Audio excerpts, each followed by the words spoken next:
بسم اللہ الرحمن الرحیم۔ السلام علیکم۔ حضرت ابو ہریرہ رضی اللہ تعالیٰ عنہ فرماتے ہیں کہ ایک دن نبی کریم صلی اللہ علیہ وآلہ وسلم کی خدمت میں پکا ہوا گوشت لایا گیا۔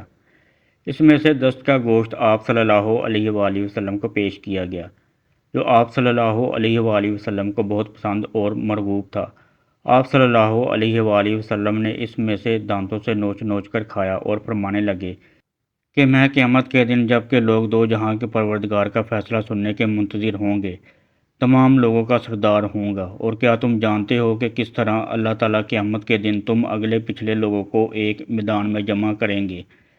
اس طرح کہ آواز دینے والے کی آواز ہر جگہ سنی جا سکے گی اور دیکھنے والا سب کو ایک ساتھ دیکھ سکے گا، اور سورج بالکل قریب ہو جائے گا۔ لوگ ایک دوسرے سے کہیں گے کہ دیکھتے نہیں کہ سب لوگ کیسی پریشانی میں مبتلا ہیں اور مصیبت کسی حد تک پہنچ چکی ہے۔ آخر تم کسی ایسے شخص کو تلاش کیوں نہیں کرتے جو تمہارے پروردگار سے تمہاری سفارش کر دے؟ چنانچہ لوگ حضرت آدم علیہ السلام کے پاس آئیں گے اور ان سے کہیں گے کہ آدم علیہ السلام، آپ انسانوں کے جد امجد ہیں۔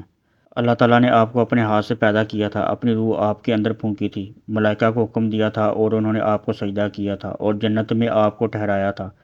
آپ اپنے رب کے حضور ہماری شفاعت کرتے ہیں۔ آپ خود دیکھ سکتے ہیں کہ ہم کسی درجہ پریشانی میں مبتلا ہیں۔ وہ فرمائیں گے کہ اللہ تعالیٰ آج اس درجہ غضبناک ہے کہ بھی اتنے غضبناک نہیں ہوئے تھے اور آئندہ کبھی اتنی غضبناک نہ ہوں گے۔ مجھے پہلے ہی درخت کے کھانے سے منع کر چکے تھے، لیکن میں اس حکم کو بجا نہ لایا۔ آج تو مجھے اپنی پڑی ہے۔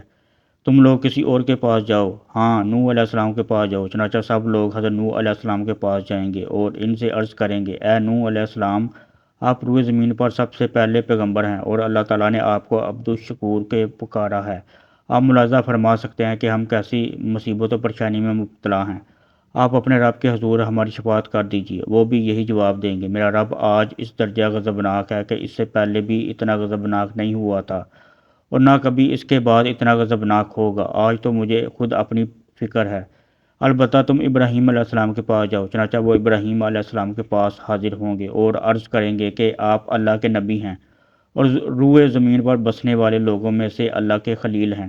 آپ ملاحظہ کر سکتے ہیں ہم کسی درجہ پریشانی میں مبتلا ہیں اور کسی قدر مصیبت سے دوچار ہیں۔ ابراہیم علیہ السلام بھی ان کو یہی جواب دیں گے کہ میرا پروردگار آج اس درجہ غضبناک ہے کہ اس سے پہلے کبھی اتنا غضبناک نہیں ہوا تھا اور نہ بھی اس کے بعد اتنا غضبناک ہوگا۔ ابراہیم علیہ السلام اپنے جھوٹ کا ذکر کریں گے اور فرمائیں گے، مجھے تو خود اپنی جان کی پڑی ہے، ہاں البتہ تم کسی اور کے پاس جاؤ۔ تم موسیٰ علیہ السلام کے پاس جاؤ اور وہ موسیٰ علیہ السلام کے پاس آئیں گے اور ان سے کہیں گے کہ اے موسیٰ علیہ السلام، آپ اللہ کے رسول ہیں۔ اللہ تعالیٰ نے آپ کو اپنی رسالت اور شرف ہم کلامی سے نوازا تھا۔ آپ ہی اپنے رب کے حضور ہماری شفاعت کر دیجیے۔ آپ دیکھتے نہیں کہ ہم کسی درجہ پریشانی اور مصیبت میں مبتلا ہیں؟ موسیٰ علیہ السلام بھی ان کو یہی جواب دیں گے کہ میرا رب آج اتنا غضبناک ہے، اس سے پہلے بھی اتنا غضبناک نہیں ہوا تھا اور نہ آئندہ اتنا غضبناک ہوگا۔ مجھ سے ایک شخص قتل ہو گیا تھا، حالانکہ اس کے قتل کا مجھے حکم نہیں دیا گیا تھا، مجھے تو خود اپنی پڑی ہے۔ ہاں تم عیسیٰ علیہ السلام کے پاس جاؤ۔ چنانچہ سب لوگ حضرت عیسیٰ علیہ السلام کے پاس حاضر ہوں گے اور ان سے عرض کریں گے کہ اے عیسیٰ علیہ السلام، آپ اللہ کے رسول ہیں، آپ نے گہوارہ میں لوگوں سے باتیں کی، آپ کلمت اللہ اور روح اللہ ہیں، آپ ہی اپنے رب کے حضور ہماری شفاعت کر دیجیے۔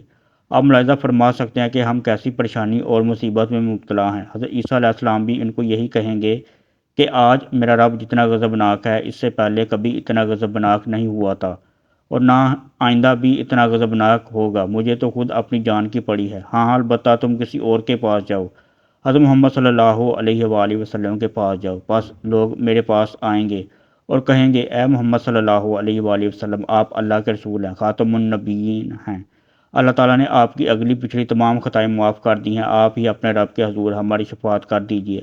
آپ صلی اللہ علیہ وآلہ وسلم واضح فرما سکتے ہیں کہ ہم کسی قدر پریشانی اور مصیبت میں مبتلا ہیں۔